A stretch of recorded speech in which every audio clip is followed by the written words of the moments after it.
Pegar carona nessa sua pauta aí muito bem levantada, porque esse assunto agora, para o nosso próximo convidado, grande Werner Rocher, CEO e cofundador da Trígono, que está chegando aqui com a gente. Werner, muito obrigada, é sempre um prazer poder falar contigo aqui na BMC News. As últimas vezes você veio num horário que eu não estava, eu adoro bater papo com você, estou muito feliz que agora coincidimos de estarmos no mesmo horário. Bom dia. Paula, bom dia a todos aí que nos assistem, né? Muito feliz de estar aqui com vocês mais uma vez. Obrigada. Espero contribuir, Werner, trazer alguma coisa de novidade para vocês. Sempre contribui.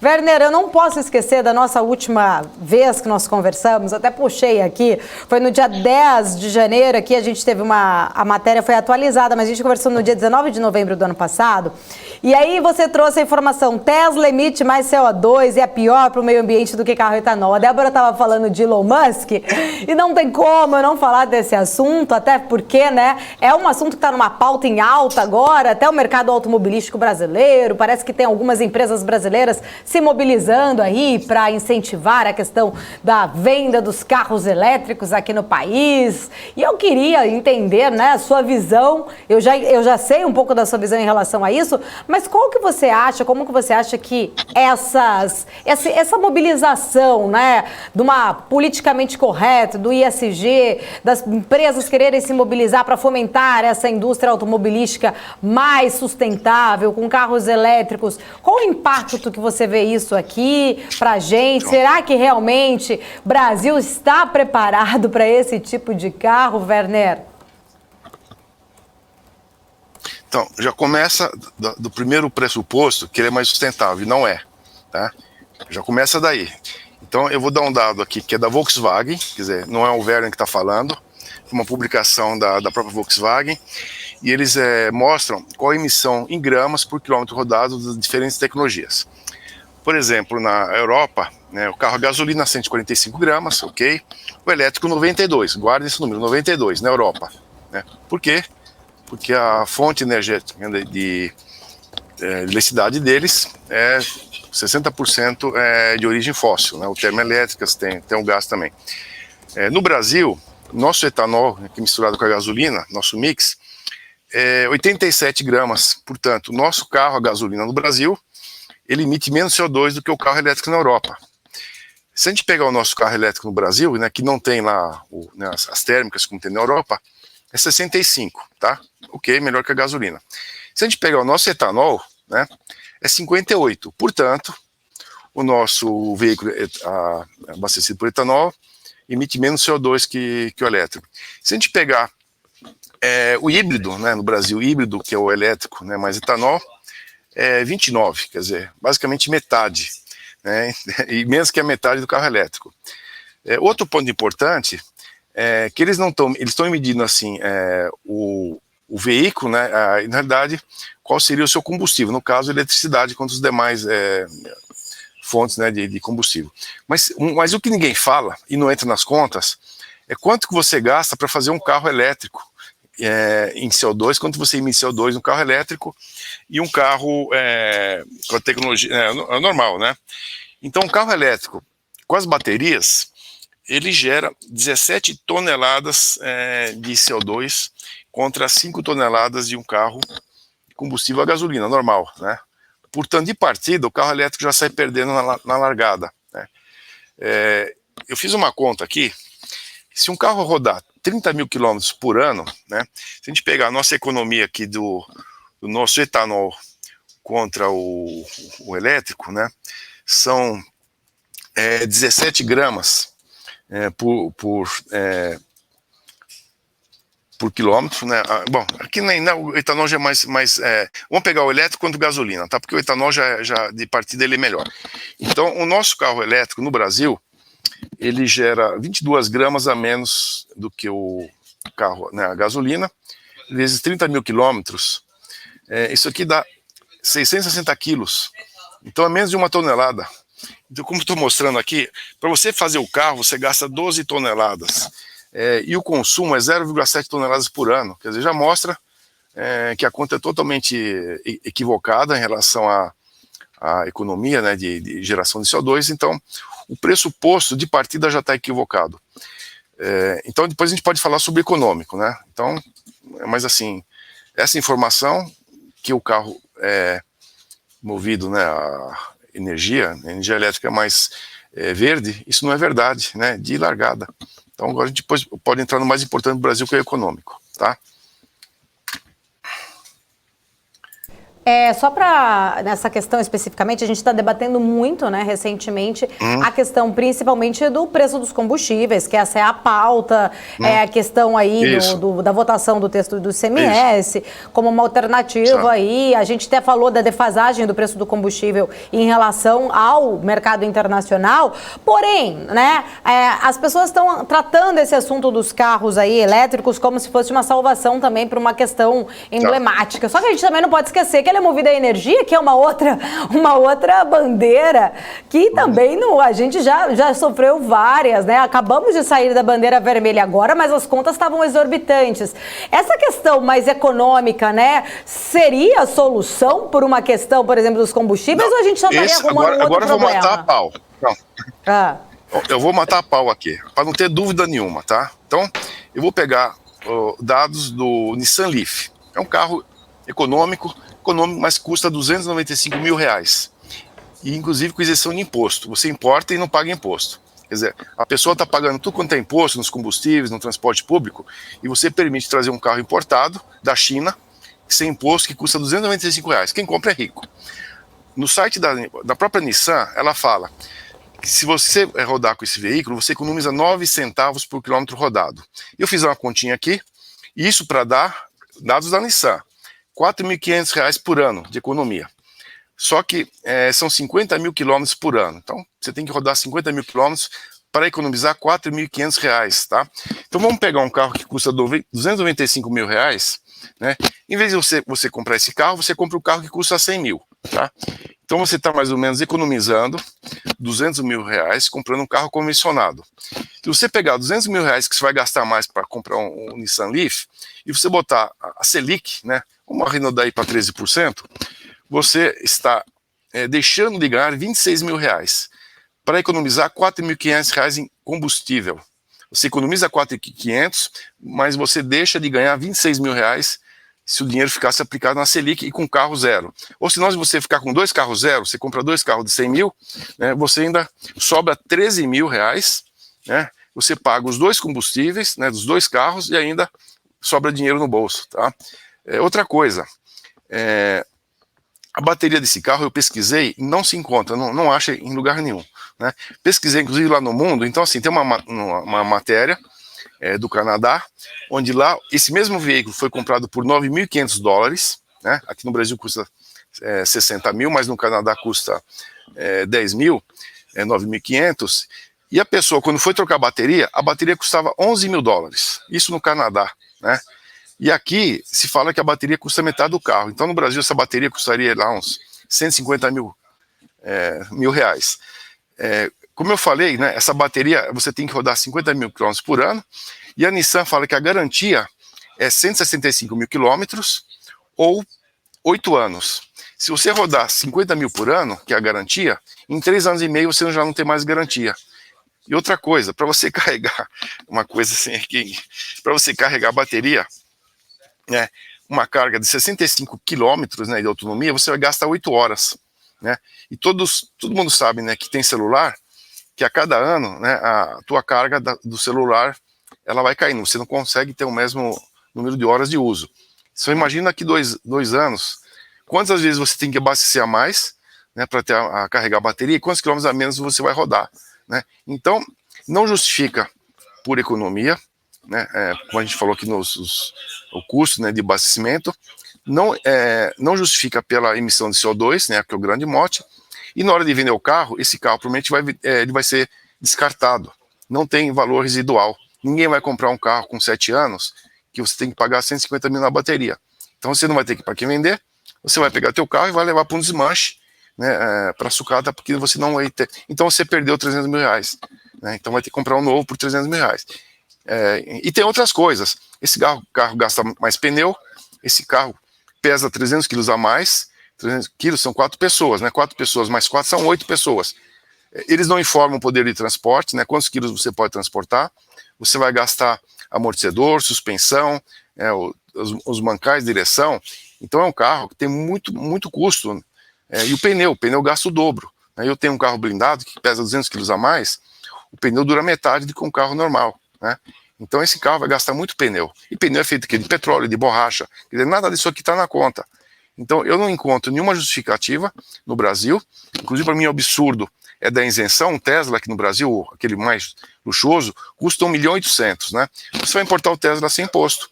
Mercedes, BMW, carros de 700 mil, 800 mil, sem imposto, né? E deixa de incentivar aqui nossos veículos com etanol, que a solução é a melhor, incentivar o uso, né, dos alternativos do Brasil, e também o biometano, né, que é feito de gás. Outro detalhe, alguns estados aqui no Brasil fizeram isenção de IPVA para veículo elétrico.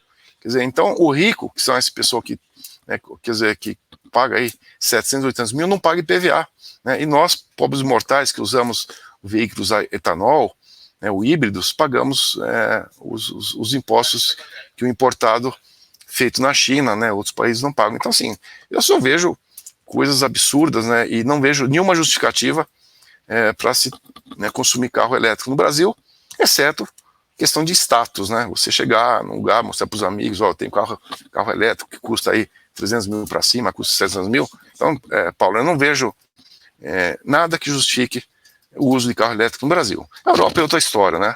Lá tem todo o discurso verde, mas aqui eles não têm etanol. Nós temos etanol, nós temos os flex, né? Agora nós temos o metano, né? Biometano, que é extremamente ecológico, feito dos lixões, né? Feito lá da vinhaça da cana. Então, assim, outra coisa, o custo da bateria, né? Eu tenho dados aqui da Agência Internacional de Energia, que está prevendo para 2030 que nós vamos ter que multiplicar por 6 vezes a produção de minerais para fazer as baterias, né? 6 vezes mais. Só para o lítio, nós vamos precisar de 50 minas novas, né? Greenfield, que chamamos, tem que abrir mina, só do lítio, né? Quanto custa isso, né? E os resíduos? Aonde você vai fazer isso? O cobalto, que é um dos metais essenciais nas baterias, ele é feito 75% no Congo, né? O maior produtor de cobalto. E o segundo, vocês têm uma ideia, são 100 mil toneladas de cobalto, né, que o Congo produz, que usa trabalho infantil, as condições de trabalho são extremamente, digamos, falta, né, não tem nenhum controle, né, sobre a questão trabalhista lá. O segundo maior produtor de cobalto do mundo é a Rússia, né, e depois temos ainda Cuba. O preço do lítio nos últimos 12 meses subiu 900%, multiplicou por 8 vezes, né, 9 vezes, e vai continuar subindo. Níquel, cobalto e lítio são os 3 principais matérias-primas para fazer bateria. 80% das baterias são feitas na China, né? Vejam só, a gente importa a bateria da China, né? E com esses metais que a gente não sabe as condições também de industriais, de mineração desses países. O Chile é um grande produtor de lítio. Eu visitei lá o Salar de Atacama, né? Os lençóis freáticos, eles foram rebaixados, tirou a água da população nativa, né? Porque o lítio consome muita água. Então, assim, veja o prejuízo que está trazendo o uso do lítio, né? Lá no Atacama, no Chile, que é o segundo maior produtor de lítio do mundo. Então, essas questões ninguém aborda. Logicamente, quem vende carro elétrico quer ganhar dinheiro com carro elétrico, subsidiado. Só no passado foram 30 bilhões de dólares de subsídios, né, no mundo, e o subsídio está aumentando. E esses 30 bilhões de dólares poderiam ter sido investidos em outras coisas, né, para a população realmente de baixa renda, porque quem compra carro elétrico é a população de alta renda. Na Europa, nos Estados Unidos, o carro elétrico custa mais ou menos 50% a mais do que o convencional. No Brasil, é o triplo. Também não sei por quê, porque se não tem imposto de importação, como é que um carro pode custar 300 mil sem importação e o convencional custa 100 mil? Logicamente, as montadoras estão ganhando muito dinheiro com isso, né? E esse dinheiro não fica no Brasil, porque é tudo carro importado. Não gera trabalho, não gera emprego, porque é feito na China. Então, sim, me desculpe, mas eu não vejo de onde quem possa defender carro elétrico, juntando a questão ambiental das baterias, consumo de energia e a questão econômica e os subsídios, e principalmente para quem é rico que não precisa de subsídio.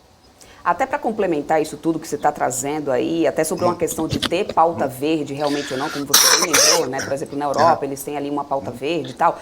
Aqui no Brasil, né, recentemente eu tive a oportunidade, eu fui até a ilha de Fernando de Noronha, e lá eles têm, foi baixado um decreto que até 2023 todos os carros da ilha terão que ser elétricos. Já existe um incentivo, assim, de algumas, por parte de algumas montadoras, né, de algumas marcas, levando carros lá para a ilha e tudo mais, montando ali pontos de abastecimento, mas aquelas pessoas taxistas que trabalham lá, moradores que porventura tenham carro lá na ilha, vão ser obrigados até 2023 a ter que comprar um carro elétrico, que não é nada barato. 2023 está logo ali, 2023, né? próximo ano. Daqui como 6 meses. Você acabou de mostrar aí que realmente não é um carro nem um pouco barato. Porém, o ponto que me deixou uma grande interrogação quando eu estava lá, eu disse, mas como assim eles querem só ter carro elétrico numa ilha que depende de uma energia gerada pelo diesel?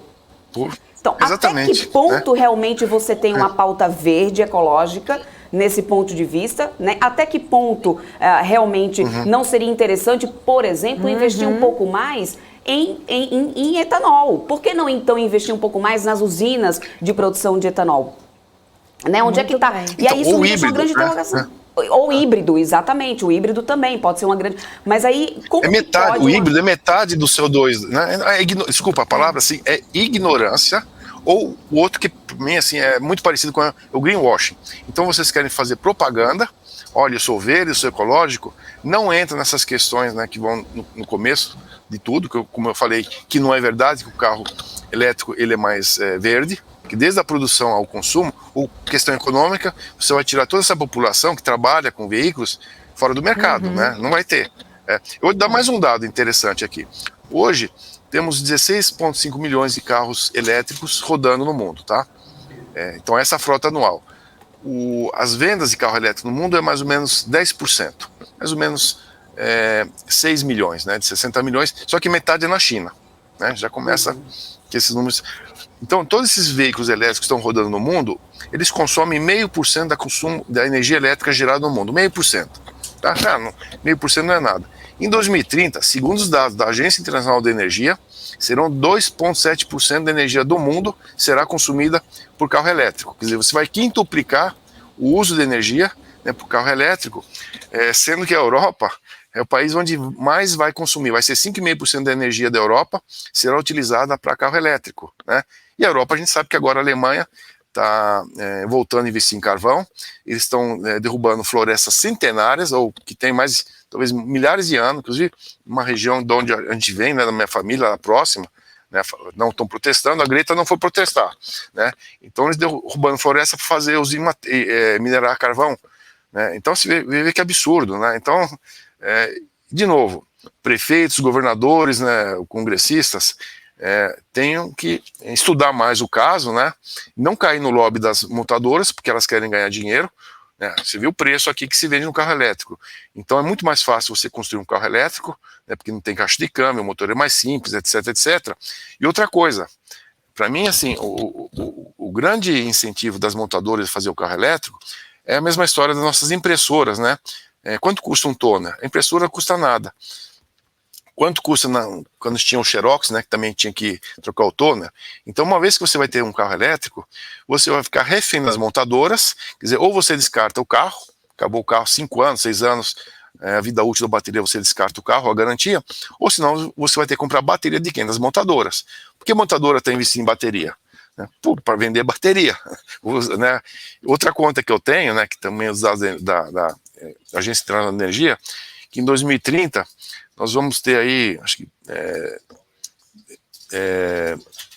quantos carros, mais ou menos 30% dos carros vendidos no mundo serão elétricos.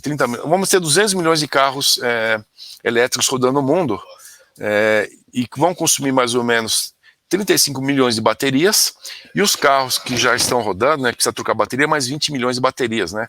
Então são 55 milhões de baterias por ano, e hoje nós estamos vendendo mais ou menos 6 milhões de carros elétricos, 6 milhões e meio. Por isso, 9 vezes mais bateria daqui 8 anos, né? De onde vai vir essas baterias? De onde vai vir os metais? De onde vai vir a energia para fazer a bateria, né? Um problema assim, que ninguém olha lá na frente. Então são promessas evasivas, né, que esses governos que prometeram a Europa 2035 não vai ter mais carro combustão sendo produzido, são promessas que não serão cumpridas, né? Promessa política, né, para, digamos assim, para inglês ver, desculpa a palavra, mas para inglês ver, porque nem a Inglaterra vai cumprir com essas exigências. Né? Ela está fora agora da comunidade europeia, então ela não é obrigada a cumprir com isso, mas certamente não será cumprido, né, essas metas de descarbonização, e também porque não faz sentido, né? Basta fazer um pouquinho de conta que a gente vai saber que não faz nenhum sentido. Agora, tem outras alternativas, né? O hidrogênio, né? O metano, tem outras alternativas, né? O hidrogênio, só que não adianta fazer hidrogênio feito com energia elétrica abastecida por térmica de carvão. O hidrogênio pode ser feito no Brasil, com nossas energias eólicas, fotovoltaica, né? Agora, o problema é o que você faz com o hidrogênio? Você tem que ter motor a hidrogênio.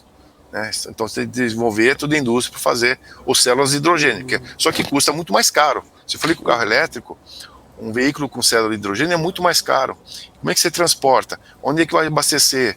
Né? Então, assim, problemas, infraestrutura. Os pontos de abastecimento hoje são 15 milhões no mundo. Desculpa, 1,5 milhão.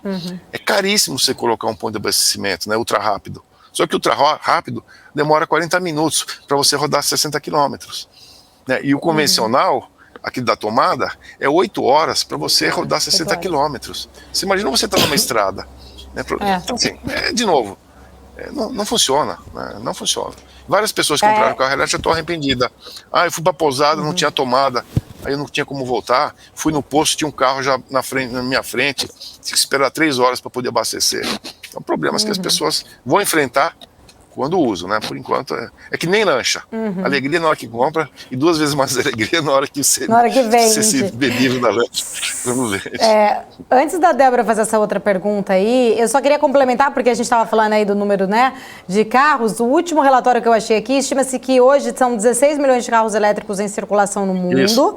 A China liderou as vendas em 2021 com 3,4 milhões de unidades comercializadas. E os chineses sozinhos compraram mais carros elétricos do que o restante do mundo. Porém, o governo chinês tem uma meta de elétricos representar 20% do market share deles, do país, até 2025. Ou seja, né, estamos aí, tem um grande interesse por trás também dessa indústria para aí bater, né, a China crescer cada vez mais aí nas suas vendas, né, bater o seu market share aí até 2025. Mas vamos lá, Débora, segue aí. Vené, a gente tá só mais um dado aqui da China, claro, né? Claro. Que entra nessa conta aí, eles chamam veículos de 3 rodas, né? São aqueles tuk-tuk que tem por aí, Sim, né? Então, verdade. E lá custa 10% a mais o carro elétrico. Então você tem que ver que carro que a gente está comparando, né? Que tipo de carro, né? Quanto custa? Né? Então tem que comparar coisas, né? Laranja com laranja. Então o carro chinês, de repente, não é o mesmo carro que a gente usa aqui no Ocidente. Né? Outro preço, né? Outro tipo, né? Mas carro elétrico, é tudo igual. Só que é 3 rodas. Outra realidade, né? Outra realidade, a gente está vivendo uma forte discussão também na Europa sobre a transição energética por conta dessa guerra lá na Ucrânia e que pode adiantar a transição no continente para carros híbridos ou totalmente elétricos, né? Grandes marcas como, por exemplo, Volkswagen, Volvo, Hyundai, Chevrolet e muitas outras já anunciaram o fim do desenvolvimento de novos motores, né? A combustão, como todo esse momento, eu queria entender, na tua opinião, como todo esse movimento, na verdade, deve afetar a indústria tradicional de automóveis, porque assim, apesar da gente, né, ter todos esses contras, como a gente já vem mostrando até agora, toda a indústria automotiva tem se movido para isso, né? Ou seja, como que isso vai afetar, principalmente o que a gente tem agora, esse cenário que a gente tem na Ucrânia, como que isso afeta a indústria tradicional de automóveis agora? Até porque a Europa está bem preocupada nessa dependência do combustível, né, fóssil, isso. Só para a gente complementar isso. Então, eu vi até um comentário de um professor de Harvard, né, criticando. Então você fala assim, eu tiro, né, a energia do tanque de gasolina, que é fóssil, e abasteço com energia elétrica de origem fóssil também. Então tira de um lugar e põe no outro. Então em Europa, 60% da energia elétrica da Europa é fóssil, né? Eles não têm, assim, não dá mais para fazer energia solar lá. Pra vocês terem uma ideia, na Alemanha, a energia eólica ela tem um rendimento de 20%, pelo regime dos ventos. O Brasil é 50%. Então, quando você fala tem 100 megawatts, aqui gera 50, e na Alemanha gera 20 de capacidade instalada. A fotovoltaica na Alemanha, ela tem um rendimento de 9%, né? Então, assim, é um investimento muito grande, porque no inverno você tem lá poucas horas de insolação, e a insolação, ela é fraca, então o rendimento é muito pouco, e não tem mais espaço, né? Ou seja, praticamente ocupou os espaços. Então, de onde virá essa energia europeia, né, se é eólica, já também ela está bastante ocupada, não tem, o rendimento é baixo, é muito caro, e a fotovoltaica mais ainda. No fim, eles vão fazer mais energias, né, térmicas a carvão, como já estão fazendo na Alemanha, vão rasgar a lei, porque na Alemanha também, até 2025, você tinha que eliminar todas as térmicas a carvão, e agora eles estão voltando a usar carvão, né? Ou vão trazer o gás, né, da onde? Do Oriente Médio, do Catar, né? E gás é origem fóssil do mesmo jeito, né? Então não tem alternativa. Então, assim, eu não entendo essa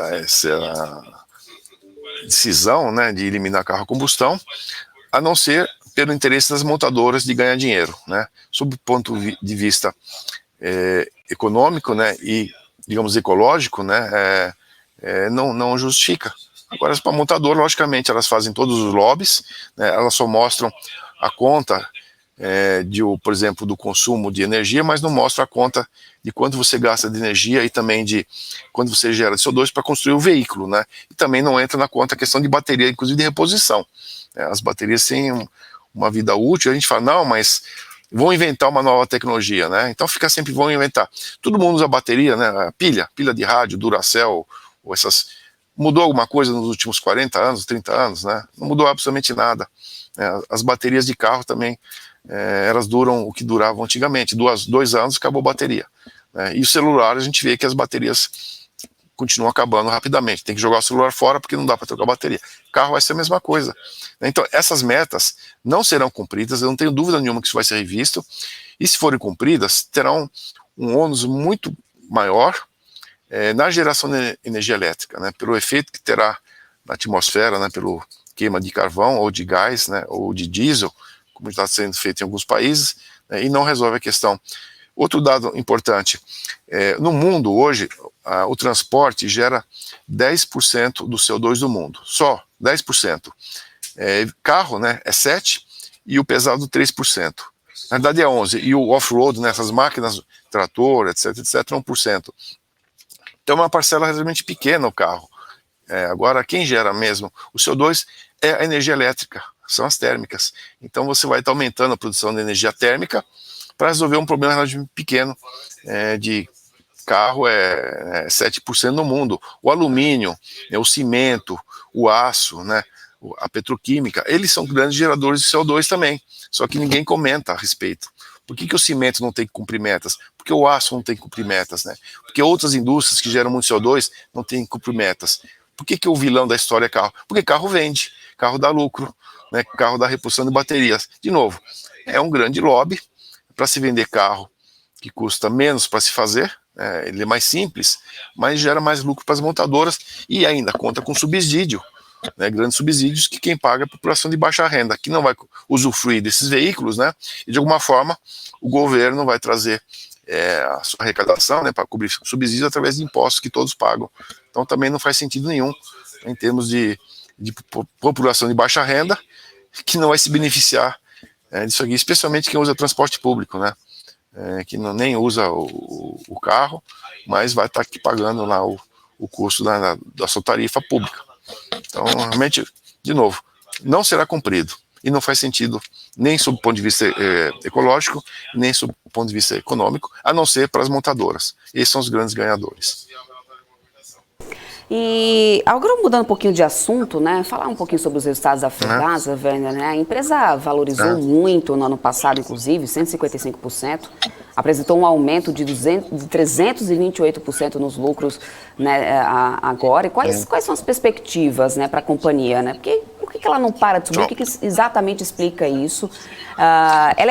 Ela é prejudicada de alguma forma pelo cenário macroeconômico ou não? Hoje, pontualmente, eu estou vendo Ferbasa aqui em queda, de 0,5%. Né, mas explica um pouquinho para a gente aí sobre esses números de Ferbasa. É muito pelo contrário, né? Então, a Ferbasa, ela produz ferro-ligas, que são matérias-primas para a indústria siderúrgica, que são eletrointensivas. Por exemplo, e tudo que eu estou falando aqui que eu falo sobre energia, se aplica para ferro-ligas, né, que a China, a Rússia são grandes exportadores. Então, ferro-silício, que ele é usado para fazer aço carbono, todo tipo de aço, exceto o inox, usa o silício. Ele saiu de $1.000 em 2020 para 4.000, ele quadruplicou, né? E a Ferbasa tem um silício especial que chama-se alta pureza, né, o HP High Purity, que ele inclusive é utilizado nos veículos elétricos, né, nos motores, nos geradores, na eficiência elétrica. A WEG é o maior consumidor desse silício indiretamente através desse aço elétrico. Então, na realidade, o preço das ligas, eles aumentaram bastante por conta não só da energia elétrica, como também do coque, que é outro elemento essencial para fazer ligas, como é usado para fazer aço também. Então, o coque subiu 70% em um ano, né? O ferro-cromo, que é outro produto da Ferbasa, ele dobrou em um ano. Ferro-cromo é usado para fazer aço inox, né, que é um produto mais, digamos, verde, mais econômico, ele dura mais tempo, você gasta menos energia. Só que o que está acontecendo, né, o preço da energia continua subindo, né, o preço do coque continua subindo, e a África do Sul, que é um grande exportador, o maior exportador do mundo de cromo, de ferro-cromo, ela está com um problema muito sério de racionamento de energia. Eles estão usando o diesel para produzir energia, e todo dia, hoje eu vi, hoje, por exemplo, tem 2 gigawatts que foram tirados do mercado por questões técnicas deles. Então, a África do Sul vai entrar agora no inverno, então vai ter um problema muito maior do que nós estamos hoje, porque a questão que, né, eles usam também energia para calefação, como lá no hemisfério norte. E o maior exportador de ferro, o segundo maior exportador de ferro silício do mundo é a Rússia, né? Inclusive, ela é o maior exportador de um ferro-cromo especial, que chama-se baixo carbono, é o maior exportador de ferro-cromo baixo carbono do mundo. Então, por questões, né, do conflito na Ucrânia, né, ela meio que deixa, né, de fornecer, ou os Estados Unidos botou tarifas por conta dessas questões, né, de políticas. Então, o americano está pagando mais caro nas ligas, e o Brasil aumenta o preço junto, né?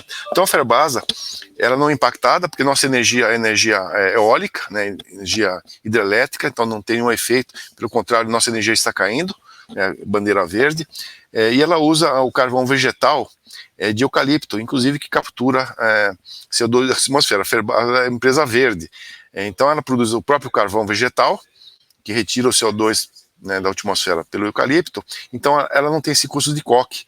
Então agora, o segundo trimestre, né, o preço do ferro-cromo subiu 20%, e eu acredito que agora, para o terceiro trimestre, a partir de julho, vai ter um novo aumento de 20% a 30% a mais, né? E o silício está no recorde histórico, e a tendência é ficar por aí ou até subir, né? Porque a questão energética só vai aumentando os custos, né? E não tem outro fornecedor. Os produtores de ligas é a China, né, maior, aí você tem a Rússia, aí você tem o Brasil, né, aí você tem um pouquinho a Noruega e a África do Sul, que é do ferro-cromo, mas a África do Sul está com um problema. Então não tem de onde tirar ferro-ligas, e ferro-ligas você não faz aço, né, e o mundo vai continuar consumindo aço, produzindo aço, né, senão a economia não anda. Então, assim, a perspectiva de Ferbasa é positiva, né, por aumento de preços. E no segundo trimestre nós veremos preços ainda maiores do que nós vimos agora no primeiro trimestre, né, com lucro de 250 milhões. Então a gente espera um resultado maior. E hoje, né, por coincidência, hoje existe uma reunião do Conselho, e eles podem deliberar sobre pagamento de JCP, né, que são tipo de dividendos, e eventualmente, né, a gente tem conversado com eles, dar um split aí, dar mais liquidez nas ações.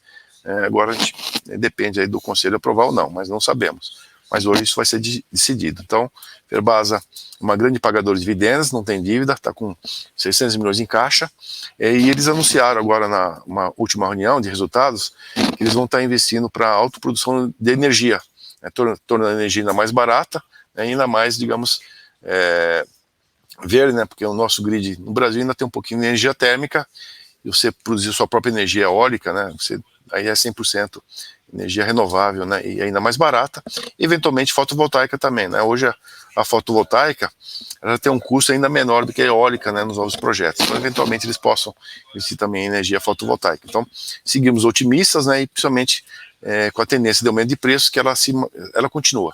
Não existe nenhum fator, né, no curto prazo que tende a reverter o aumento de custos, né, e o aumento do preço da energia e o aumento do COP. Então, assim, céu de brigadeiro para os próximos trimestres aí.